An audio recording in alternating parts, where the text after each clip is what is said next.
Olá, seja bem-vindo a mais uma edição do Café Expressão, o podcast do portal Expressão Brasiliense. Eu sou José Fernando Vilela e nesta quinta-feira, dia 16 de março de 2023, estamos recebendo a deputada federal Bia Kicis, do PL do Distrito Federal. Ela é uma das expoentes da política brasiliense e também da política nacional. Mas antes de passar aqui a nossa convidada, a nossa entrevistada, quero agradecer a você que está nos assistindo pela TV Expressão aqui no YouTube e quero pedir para você também seguir a gente aí nas redes sociais. Vai lá e digita @Expressão Brasiliense, dá o seu like, dá o seu joinha aqui para esse vídeo, deixa um comentário lá o que você achou aqui da nossa entrevista com a deputada e siga a gente, por favor.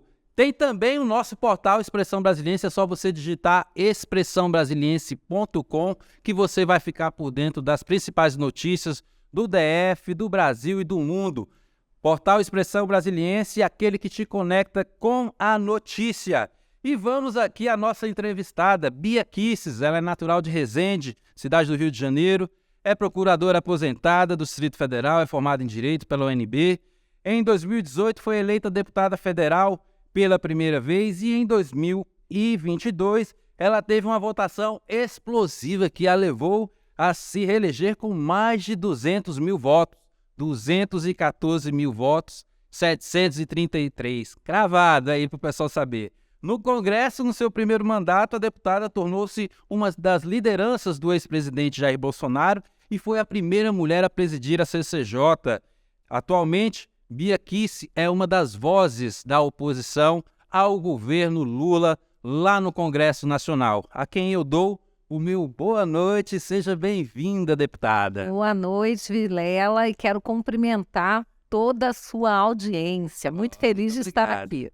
Muito uma honra para nós. Deputada, como é que é isso de ter passado essa barreira dos 200 mil votos? Até então, Arruda, em 2002, 324, Regulf 2010, 266 e agora a senhora é a terceira a ultrapassar essa marca dos 200 mil votos com 214 mil votos. Como é que foi isso para a senhora? 214.733. A gente não despreza nem um votinho, meu amigo. Mas como é que foi, deputada? Foi muita luta? Como é que foi? Foi surpreendente, claro. Senhora. Embora algumas pessoas falassem para mim, né? Você vai ter mais de 200 mil. Eu falava, gente, que isso, né? Eu esperava aí, né? Eu falei, não, quem sabe eu faço uns 120 mil, com muita sorte aí em 150 mil, mas realmente foi uma... A senhora estava na expectativa dos 120 ali. Eu queria fazer a minha cadeira.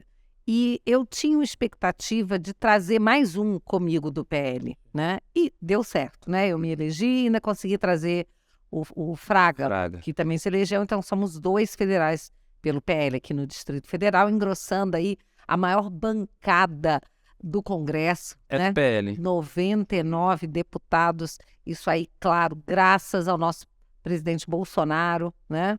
Que conseguiu trazer todas essas pessoas para o partido e para a política, né? Essa liderança dele que ele consegue distribuir, né, entre outras pessoas e permite que novas lideranças surjam. Isso é muito bacana. E, de fato, foi uma coisa... assim, isso traz muita responsabilidade. Ser a parlamentar mais bem votada do Distrito Federal e proporcionalmente a mais bem votada do Brasil. Você sabia disso? Quase 14%. Essa parte eu não precisei, a senhora me desculpa. Não, mas isso aí, né, assim, é proporcionalmente. Claro, a gente tem fenômenos como o Nicolas Ferreira, 1,5 milhão de votos em Minas, né? Então, em números absolutos, o mais votado do país e da história de Minas Gerais. Então, assim, a gente está vendo muitos nomes novos aí surgindo na política e o que a gente espera é que a gente consiga realmente mudar a cara da política no Brasil, porque o brasileiro está cansado, né? Cansado da mesmice, né? Daquela coisa de não acreditar no político, não acreditar na política. E a gente anda nas ruas, Vilela, e a gente vê as pessoas virem falar com a gente, sabe? Cumprimentar, agradecer. Votei em você, obrigada, fica firme. Isso é muito bom. A senhora acha que a senhora percebeu essa mudança de comportamento? Muito. Principalmente de 2018 para 2022? Assim, em 2018 é porque eu não era tão conhecida. Lá atrás, eu fui a terceira mais votada do Distrito Federal, no primeiro pleito, que já foi muito importante, assim. Sim. E eu estava concorrendo por um partido muito pequeno, que era o PRP, que acabou até se fundindo com outro partido, né? Com o Patriota. Mas, assim, é bem diferente. Eu noto hoje, em todos os lugares que eu vou, as pessoas me reconhecem. E, graças a Deus, aquelas que não gostam de mim, porque claro que tem, né? Elas não vêm me assediar, nunca recebi nenhum tipo de... Insulto, nem nada. Nada, nem insulto, nenhuma abordagem agressiva. Isso acontece muito nas redes. Mas, assim, cara a cara, pessoalmente, eu acho que quem não gosta fica longe e respeita, sabe? Agora, as pessoas que gostam, elas chegam de uma forma muito carinhosa para apoiar, para dar um abraço, para pedir para tirar uma foto, para dizer, fica firme, estou contigo, você me representa. Isso é muito gratificante, porque a gente toma muita pedrada, né? Na atuação política. Como um todo. Como um todo. Então, até da mídia, infelizmente, a gente não tem, assim, a maior parte da mídia não é isenta, não é imparcial, então acaba atacando muito a gente. Mas, felizmente, a gente tem aí, né, podcasts como esse e tantos outros que estão dispostos a dar voz, né, e realmente a ouvir, abrir espaço para todos os espectros políticos. Isso é que é importante. Com certeza. Agora, a senhora falou em Congresso. Deputada, essa CPMI para investigar os atos do dia 8 de janeiro, ela vai ou não ser instalada? Qual a sua visão sobre isso? Eu creio que sim, nós estamos trabalhando muito para isso. Conseguimos as assinaturas de sobra. A gente está vendo aí o governo, né, até anunciar que vai fazer de tudo, que vai jogar pesado para evitar essa CPMI. E aí a gente sabe que eles estão seduzindo, né, parlamentares. Eu ia falar disso da senhora, porque assim, a gente que acompanha lá o Congresso, a gente sabe que o Planalto está atuando nos bastidores, como a senhora bem falou, nessa tentativa de barrar, e que até mesmo muitos parlamentares estão sendo, né, convidados. Estão oferecendo emendas e cargos de segundo escalão. Já tem gente chamando isso aí do mensalão Lula 3.0. Mensalão do dia 8 de janeiro. Gente, é um absurdo isso, né? Agora, quem vai pagar o pato por isso, né? Primeiro, são os parlamentares que estão retirando a assinatura, porque esse final de semana, eu estive em alguns locais no entorno do DF. Eu trabalho muito com agricultura familiar, então eu estou sempre aí no entorno, várias cidades, no DF e também da RID, né? E eu ouvi muitos eleitores de deputados do Goiás que retiraram a assinatura, eles estão fundo da vida com esses deputados. Eles estão realmente, assim, sabe, brabos, já tipo assim, não voto mais nesse sujeito, é um absurdo o que ele está fazendo, sujeito frouxo, olha, né, se deixando comprar por esse governo, por esse desgoverno. Então, eles podem ganhar um carguinho, podem ganhar emendas, mas não sei se ganham eleição de novo, não, porque o eleitor está de olho. Hoje em dia, a gente é cobrado 24 horas por dia. Tem que mostrar serviço. E não adianta trair o seu eleitor. Agora, deputada, essa CPMI, a senhora acha que de fato vai esclarecer alguma coisa ou vai ser aquela que o pessoal fala, é mais uma ali no Congresso? Não, não vai ser mais uma, não. Ela realmente, com a CPMI, nós teremos poder de convocar pessoas, de pedir quebra de sigilo. Tá? O medo do governo é convocar José Múcio e o... Como é que é o maranhense? Flávio Dino. O governo está morrendo de medo de ser convocado esses dois ministros. Eu acho até que mais um Flávio Dino, né? Porque, assim... porque o pessoal tem falado muito também do José Múcio Monteiro, né? Mas o Flávio Dino, acho que é um dos principais assim, focos. Eu, como pretendo que a gente realmente tenha essa CPMI, poder atuar, eu não vou nem ficar falando por antecipação. A senhora pretende estar na CPMI? Eu acho que a gente eu pretendo. Vamos ver como é que vai ser o espaço do PL, né? Ah, entendi. Mas se eu não tiver, colegas meus estarão, pessoas muito firmes que estão dispostas a esclarecer os fatos. Quem tem medo? Quem tem medo da verdade? Eu não tenho. Eu não tenho medo da verdade. O PL não tem medo da verdade. Mas tem gente que está fazendo de tudo para que essa CPMI não avance, não seja instalada. Essas pessoas têm medo da verdade. Então, Vilela, veja só que coisa interessante. Logo que aconteceu o dia 8, aqueles atos, quiseram jogar no colo de quem? No colo dos bolsonaristas, no colo dos apoiadores do presidente Bolsonaro, né? Terroristas, isso e aquilo, golpistas, querendo dar o golpe. Então, peraí, nós queremos saber quem são essas pessoas. Quem foi que depredou prédio público? Quem foi que saiu quebrando tudo, né? Invadindo o Supremo, invadindo gabinete, sei lá mais o que, de ministros, invadindo o Palácio do Planalto, o Congresso, quebrando vidros. Quem são essas pessoas? E aí, estão dizendo que são aliados do presidente. Os aliados do presidente a gente viu ali, muita família, não é? Muito trabalhador, e de repente surgem pessoas que começam a depredar o patrimônio. A gente tem notícias de que até na penitenciária, na colmeia, as mulheres se reúnem para rezar, cantar cânticos de louvor. Então, esse não é o perfil de pessoas Que vai quebrar patrimônio público. exatamente, depredadoras, arruaceiras. Aliás, nós tivemos mais de 4 anos, bem antes, desde o impeachment, essas pessoas patriotas nas ruas se manifestando da forma mais pacífica possível, levando crianças, pessoas idosas, cantando o hino nacional. Exato. Então, assim, a gente tem uma suspeita muito grande de que existiam muitos infiltrados lá dentro, que estavam liderando essa baderna. Claro, pode até ter havido pessoas que, na hora, se empolgaram, estavam ali junto, invadiram, mas não as que quebraram, depredaram, eu realmente não acredito, tá? Mas pessoas que estavam no lugar errado, na hora errada, infelizmente, acabaram entrando. Então, essas pessoas vão acabar pagando por esses atos. Agora, a grande maioria estava do lado de fora, estava nos gramados.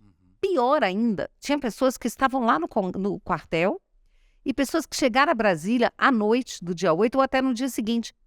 Foram presas. Então, assim, nós queremos a verdade e queremos que as pessoas culpadas sejam julgadas de acordo com o devido processo legal. Não que haja uma culpa coletiva, que isso não é admissível no nosso sistema processual penal. A culpa tem que ser individualizada e cada um pagar pelos seus atos. Verdade. Agora, deputada, vamos dar uma pausa. A gente vai aqui para um breve intervalo e a gente volta mais aqui com a senhora. Pessoal, voltamos já aqui com a deputada Bia Kicis.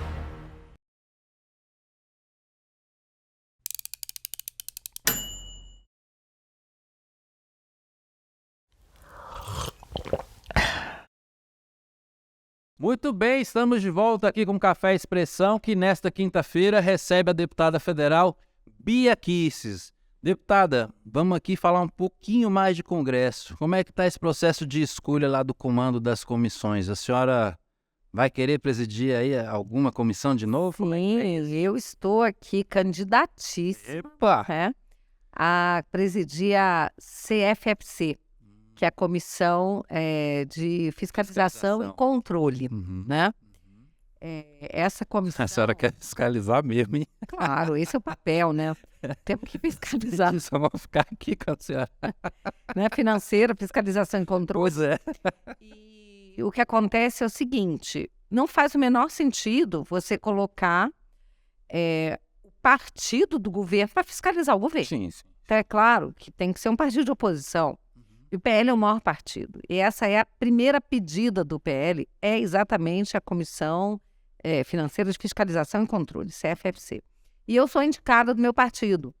Então, estamos só aguardando aí as definições finais. Mas a senhora acha que, a senhora está na oposição, a senhora acha que consegue compor para a senhora poder presidir essa comissão especificamente? Não tem muito o que compor, assim, porque é a primeira pedida do PL. Pronto. O PL tem direito a essa comissão. Então, a gente sabe que o PT está estribuchando, querendo essa comissão. Beleza, a gente até topa, desde que eles não fiquem com a CCJ, porque foi um acordo. O PL quis ficar com a CMO, que é a Comissão Mista do Orçamento, quis ficar com a relatoria. E aí o PT pediu para ficar com a CCJ. Então fizeram esse acordo. E aí quando vieram as demais comissões, a primeira pedida do PL, a CFFC. Então não tem o que falar. É claro, a esquerda, ela estribucha porque estribucha mesmo, sempre estribucha, entendeu? Mas é o famoso juiz esperneante, deixa espernear. O importante é que a gente siga a regra da proporcionalidade. E pela proporcionalidade, um partido com 99 deputados é o maior da casa e é o que faz a primeira pedida. Entendi. Agora, qual a sua avaliação desses primeiros 60 dias aí do governo Lula? Menino, desgraça, caos, uma coisa horrorosa. Aquelas pessoas que esperavam Lulinha paz e amor, que viesse para tentar pensar no Brasil, pensar nos brasileiros, pai dos pobres. Não, ele chegou com sangue nos olhos, desejo de vingança, querendo se vingar de todo mundo, né, que não votou nele, os opositores.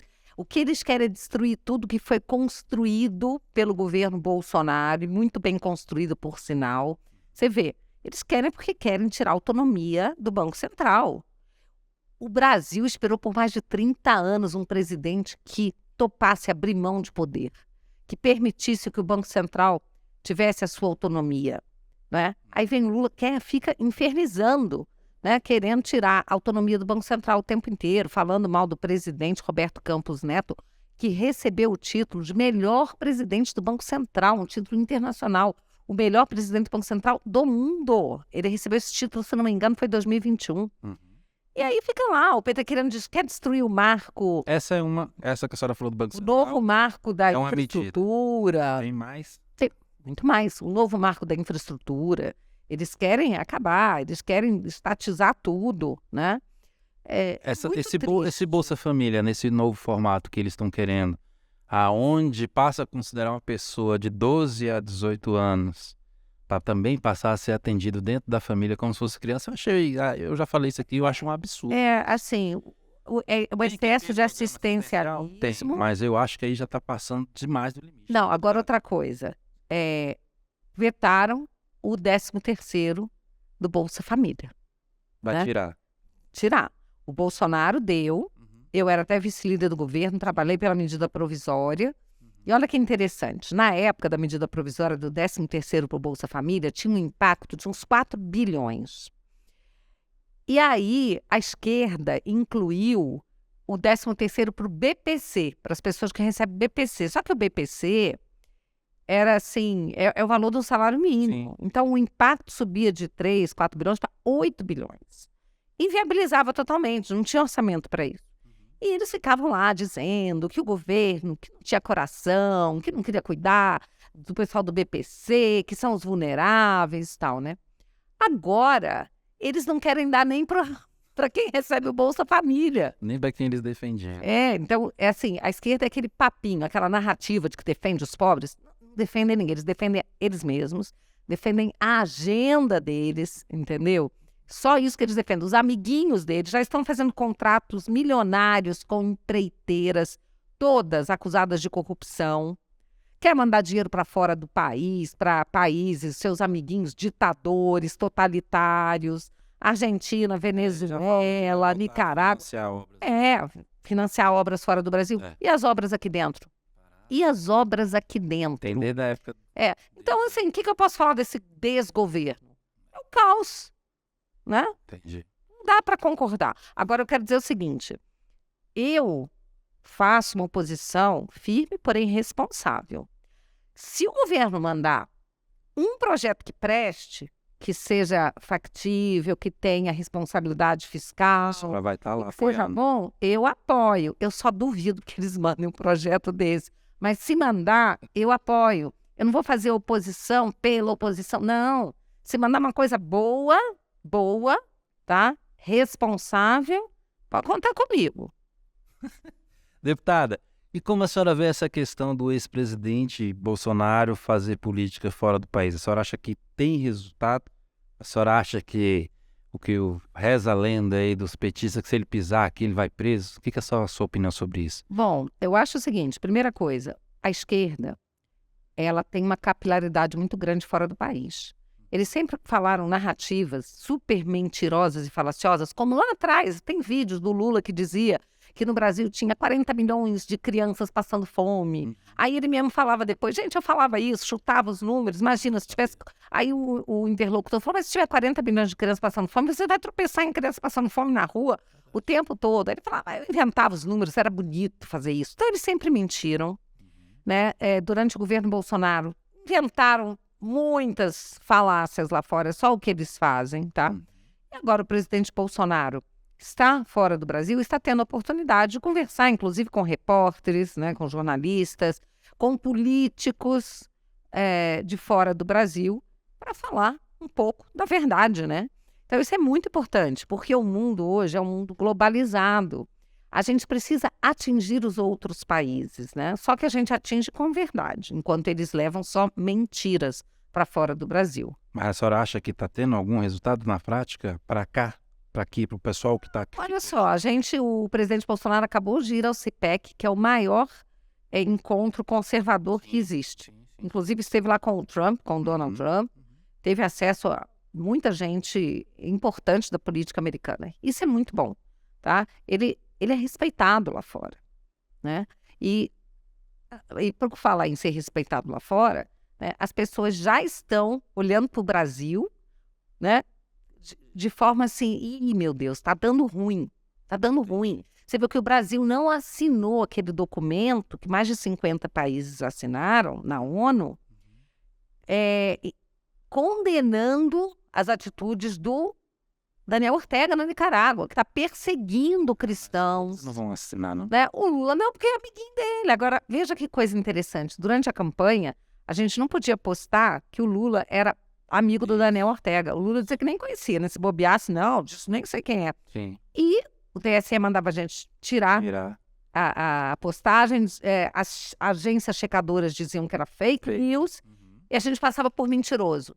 Agora estão ali, a mesma coisa a questão do aborto, que a gente não podia dizer que o Lula era a favor do aborto, né? Agora está aí, o Ministério da Saúde do Lula dizendo que vão fazer tudo para liberar o aborto. E o ministro dos Direitos Humanos do Lula dizendo que tem que descriminalizar as drogas para resolver o problema de encarceramento, né? De população encarcerada, esse tipo de coisa, né? Então, assim, falta os bandidos que as cadeias vão ficar mais vazias. Olha que coisa inteligente. Deputada, agora sim, a gente vê, né, o presidente Bolsonaro sempre figurando como a alternativa que vai vir em 2026, e agora o pessoal começa a falar muito aí de que se o Bolsonaro, caso não possa concorrer nem nada, está se falando muito na Michelle Bolsonaro, de repente venha a ser ela. Qual a sua opinião a exemplo disso? A senhora acha que de repente se o Bolsonaro não quiser vir ou armarem alguma coisa assim que ele não possa se candidatar, de repente a Michelle possa ser essa alternativa do PL, né? Um partido da senhora? É um pouco cedo para a gente dizer. Nós temos que observar o que vai acontecer. Sem dúvida, a Michelle é uma liderança, assim como o presidente Bolsonaro é uma liderança. Sim. Se ele voltar para cá e se não armarem, como você disse para ele, né? Porque estão doidos para caçá-lo, tem gente até que fala em prender essas pessoas que não têm nenhum apreço à democracia, tá? Que não admitem adversários políticos. Eles querem sim prender o Bolsonaro, tirar os seus direitos políticos. Não tiraram os da Dilma quando ela foi caçada, quando ela sofreu impeachment, ela manteve os direitos políticos. Agora o Bolsonaro, que não cometeu crime algum, eles são doidinhos, estão inventando crimes para ele, querem caçá-lo, caçar não, que ele já não é mais presidente, mas querem torná-lo inelegível, não é? Então, assim, a gente sabe que para essa esquerda raivosa, essa esquerda radical, extremista, que é toda a esquerda do Foro de São Paulo, né? Que está aí hoje em dia, está na Venezuela, está na Nicarágua, está na Argentina, está hoje em dia na Bolívia, na Colômbia, em tantos locais, né? Infelizmente. Para eles, né, lugar de adversário é na cadeia, caçado, calado e na cadeia. O jogo que eles querem é esse. É isso que eles querem, óbvio. Mas o Bolsonaro é um grande líder. Caso ele não possa ou não queira, por algum motivo, né, em 2026 se lançar, nós teremos algumas alternativas, porque o Bolsonaro fez líderes, Diferente do Lula, que nunca fez um líder, que o PT sem ele não tem candidato, tanto que eles tiveram que soltar o Lula da cadeia, descondená-lo para ele concorrer, que não tinha um que pudesse concorrer. No caso da direita, não, o Bolsonaro fez líderes. O verdadeiro líder, ele faz líderes. A senhora é um exemplo de líder. Obrigada. E a Michelle, sem dúvida, é uma grande liderança hoje. Nós temos outros líderes aí também, né? Então, nós temos possibilidades. O destaque que a gente pode falar do Bolsonaro também, que a senhora falou que ele fez líderes, e muitas líderes femininas. Fez também, olha aí. A gente vê... Exatamente. O homem que não gostava das mulheres fez várias líderes femininas, né? E como é As falácias vão caindo, vão desmoronando diante dos fatos, da realidade dos fatos. Falando em líder feminina, como é que está a questão do PL, que a senhora é presidente do PL? Sim, eu assumi o PL do Distrito Federal, estou cheia de projetos, quero trabalhar muito pelo PL, estamos com uma executiva, né, boa também, e o Thiago Manzoni é o secretário geral, né? O Thiago é deputado distrital, que foi eleito também, está no primeiro mandato e já está presidindo a CCJ, né? Então, a gente quer fazer muito e muito pelos jovens, muito pelas mulheres. Lá na Câmara o pessoal fala, esse aí é cria da Bia Kicis. É verdade. E ele fala com muita honra. Não, os outros deputados também Não, eu sei. Eles falam, eles acham... Ele fala, vocês acham que vocês vão me ofender com isso? Com muita honra, né? Mas é verdade, né? Mas a gente quer trabalhar o PL de uma forma... Porque como... No Brasil, pela nossa Constituição, né, são os partidos políticos que estão legitimados, né, a fazer política. Sim. Nós queremos despertar no povo, na população do DF, esse interesse pela política partidária. Então, nós vamos fazer um evento, possivelmente no dia 30 desse mês, tá? Um grande evento, e nós vamos filiar muitas pessoas, nós vamos incentivar o PL Mulher, o PL Jovem, o PL Empreendedorismo, o PL Saúde, várias frentes que nós queremos formar para que a população venha com a gente, traga sugestões, né, participe. Olha, aguardem, o PL vai ser, já é, mas vai ser ainda mais o maior partido da direita. E no Distrito Federal, vocês vão ver o barulho que nós vamos fazer. Barulho, resultado... Em 2026, o PL vai bombar. Para a gente fechar essa parte do PL, como é que a senhora, né, mulher, vê essa questão da participação feminina na política? A senhora acha que mudou desses anos para cá?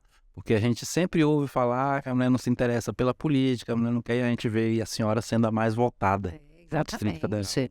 Exatamente. Então, assim, a mulher está mais interessada, mas ainda é pouco. A gente quer estimular mais mulheres, mas eu não sou adepta dessas soluções artificiais, de botar cota. Não, eu acho o seguinte, tem que garantir a verba para a mulher. Tem que garantir, porque senão, às vezes, o partido acaba botando verba só para homem, né? Sim.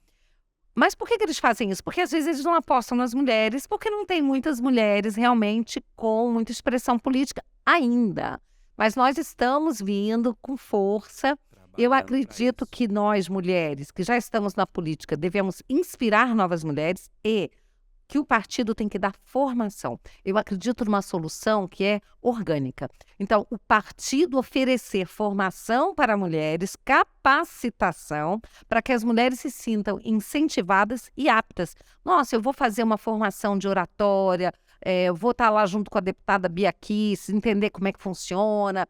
E aí... eu estou pronta, me sinto pronta para concorrer a um cargo. Nós temos muitas mulheres boas e tivemos muitas mulheres preparadíssimas concorrendo nessas últimas eleições pelo PL.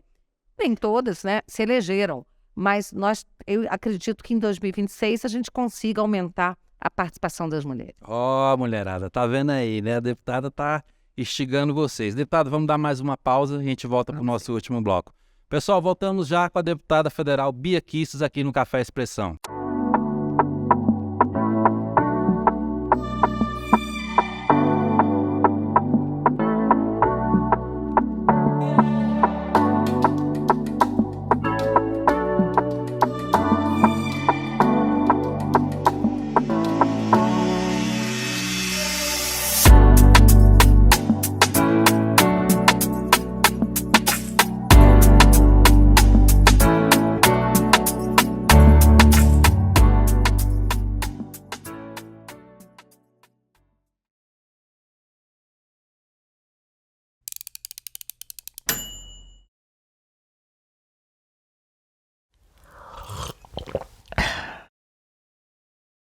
Voltamos aqui com o Café Expressão, que nesta quinta-feira, dia 16 de março de 2023, está recebendo a deputada federal Bia Kicis.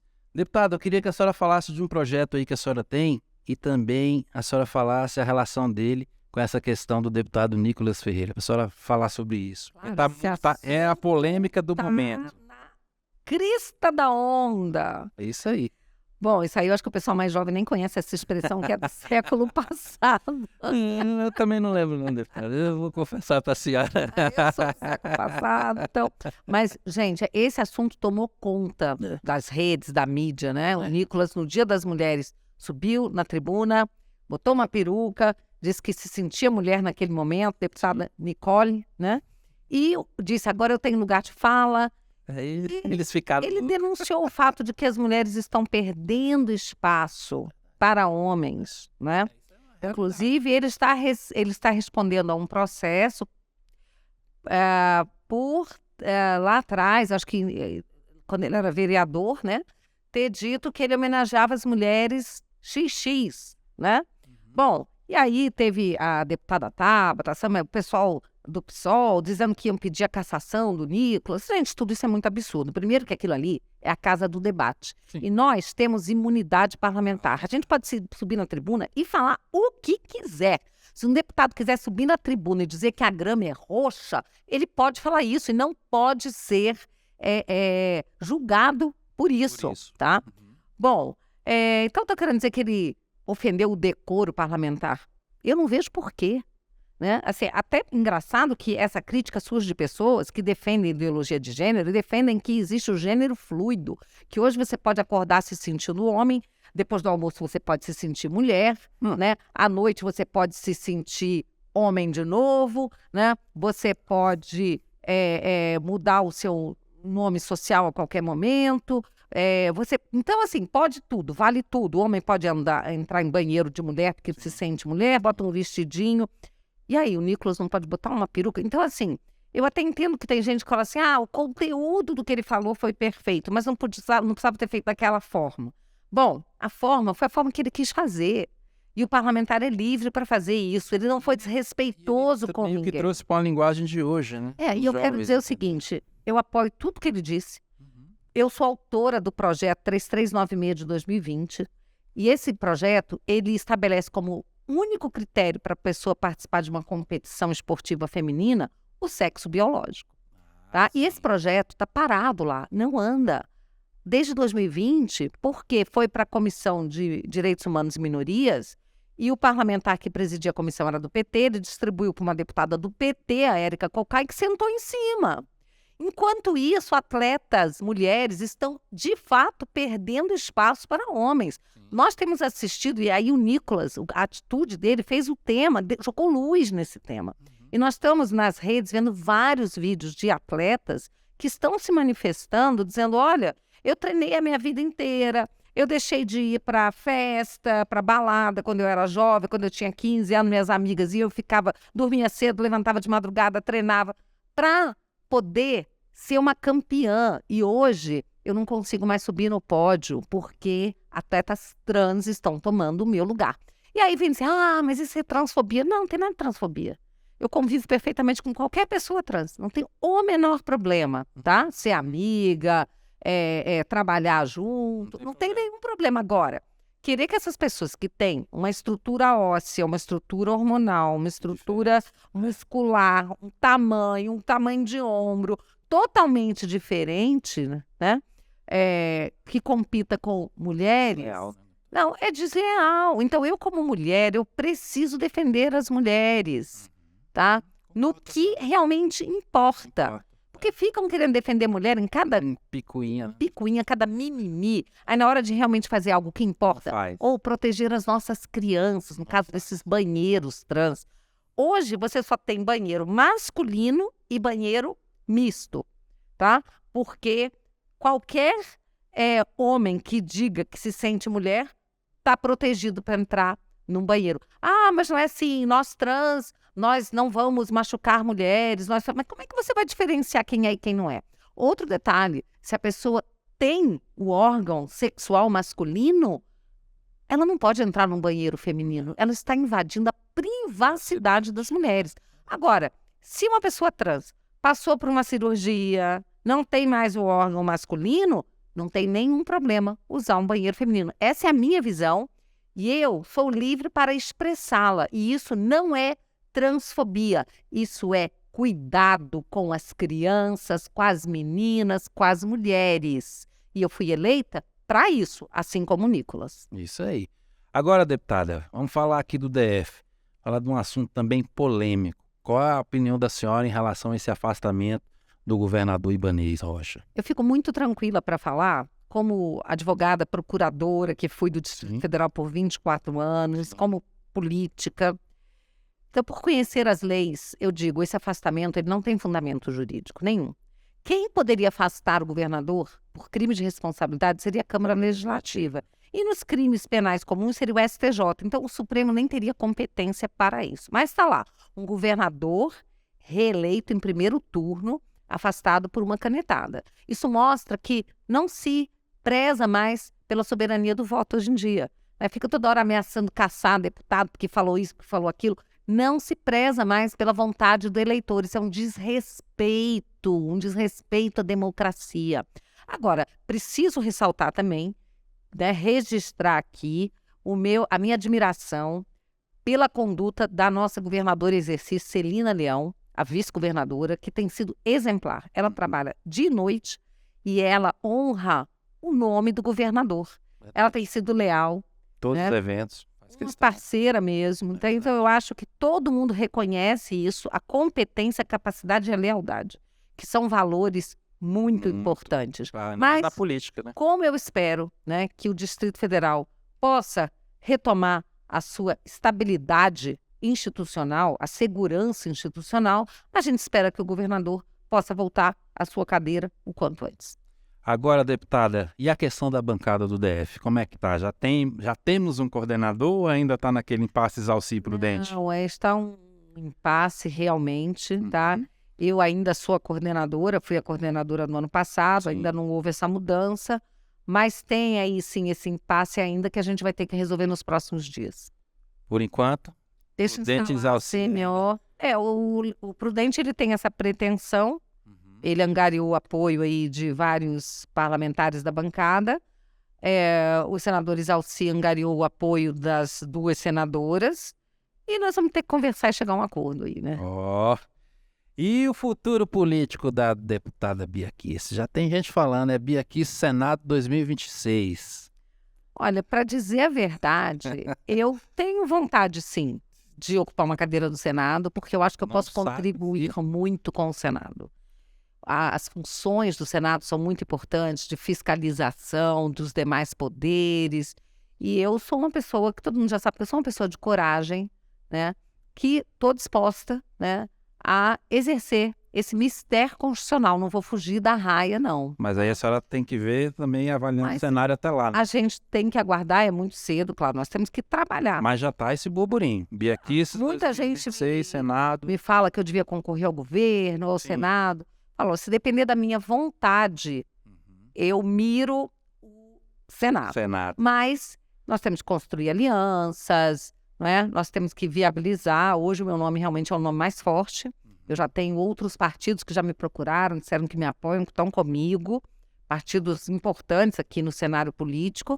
Vamos trabalhar para isso, né? E aguardar para ver o que o futuro nos reserva. Vai depender da vontade do eleitorado, né? Para esse mandato, a senhora tem alguma proposta, projeto voltado para o DF ou a nível de Brasil, assim, que beneficie todos, assim? Eu tenho um trabalho já muito já realizado na área da agricultura familiar. Aqui no DF, em torno, RID, é um projeto que da rota da fruticultura e de cuidar dos agricultores, dos pequenos agricultores. Usei minhas emendas para dar capacitação, trator, câmara fria, onde eu vou, graças a Deus, sou muito bem recebida por eles, que isso mudou, né, totalmente o trabalho da agricultura familiar, tá? Também a questão de regularização fundiária, quero continuar trabalhando por isso, porque o governo Bolsonaro, ele dava títulos, dava crédito, né? Hoje a gente tem um governo que apoia invasão de terra, né? Então nós temos que continuar trabalhando muito por isso. Estou apoiando, sou uma das coautoras da CPI do MST. Nós queremos ajudar aquelas pessoas que querem a terra para trabalhar e não aquelas para usarem a terra para fazer proselitismo político, para fazer uma agenda política que agrida a propriedade, tá? Então, eu tenho todos esses projetos, vou continuar trabalhando pela agricultura, pelo liberalismo econômico. Eu estou na frente da agricultura, na frente do empreendedorismo, na frente do comércio e serviço. Então, todos os empreendedores do Distrito Federal, do tamanho que forem, contam com o meu apoio. Sou relatora da PEC 7, que é a da reforma tributária. Essa mulher não para, não. Foi aprovada na comissão especial, tá? Quero lutar para que essa reforma trabalhista que está aí em voga não seja apoiada, não seja aprovada, porque ela é muito ruim, e que a gente possa aprovar a PEC 7 do deputado. Do ponto de vista do... Ela é péssima, ela favorece os banqueiros, ela não favorece realmente o empreendedor, tá? Quero trabalhar para que a gente possa aprovar a PEC 7, que é a PEC da reforma tributária, que simplifica de verdade e que traz transparência para o sistema. Deputada, o nosso tempo aqui já findou. Quero agradecer a senhora por ter vindo aqui participar conosco. E eu quero que a senhora olhe para a câmera, deixe uma mensagem aí para os seus seguidores, para os nossos seguidores aqui do Café Expressão. Fique à vontade. O nome aqui é muito sugestivo, Café Expressão. Eu gosto muito de um cafezinho, gosto de um bate-papo e sou totalmente pró-liberdade de expressão. Então, a minha luta é pela liberdade. Eu quero representar você, brasileiro, brasiliense, que quer ser livre, né? Liberdade traz também, né, do outro lado, um sentido de responsabilidade muito grande. Contem comigo, vou continuar lutando pela liberdade de expressão, liberdade econômica, a liberdade dos pais de educarem os seus filhos de acordo com a sua consciência moral. Vamos combater a doutrinação ideológica, especialmente nas escolas. Vamos combater a ideologia de gênero, vamos combater toda a ideologia que agrida a família, que agrida os valores cristãos, judaicos cristãos. E também vamos lutar para que o ordenamento jurídico seja respeitado, que a nossa Constituição seja respeitada, coisa que hoje não está acontecendo muito, não. Deputada, mais uma vez, muito obrigada a senhora ter vindo. Quero agradecer o pessoal da sua assessoria, sempre muito solícito estar nos atendendo, viu? Para mim foi uma honra receber a senhora falar aí desses assuntos para a gente. Para quem nos segue é muito interessante, porque aí ele pode realmente formar opinião e saber, né, quem é a Bia Kicis. As pessoas podem me seguir nas minhas redes para me conhecerem melhor, né, Vilela? @Bia Kicis. Facebook, Twitter, Instagram, Rumble, Getter. Eu estou onipresente. Estou em todos os lugares enquanto me deixar. Eita, que essa assessoria tem que ralar demais para poder fazer tudo isso. Deputada, obrigado, viu? Valeu. E é isso, pessoal. Vou ficando por aqui. Quero agradecer o pessoal da Rugler aqui que está sempre nos apoiando, o pessoal da nossa produção. E até a próxima quinta. Um abraço. Fiquem todos com Deus. Tchau, tchau.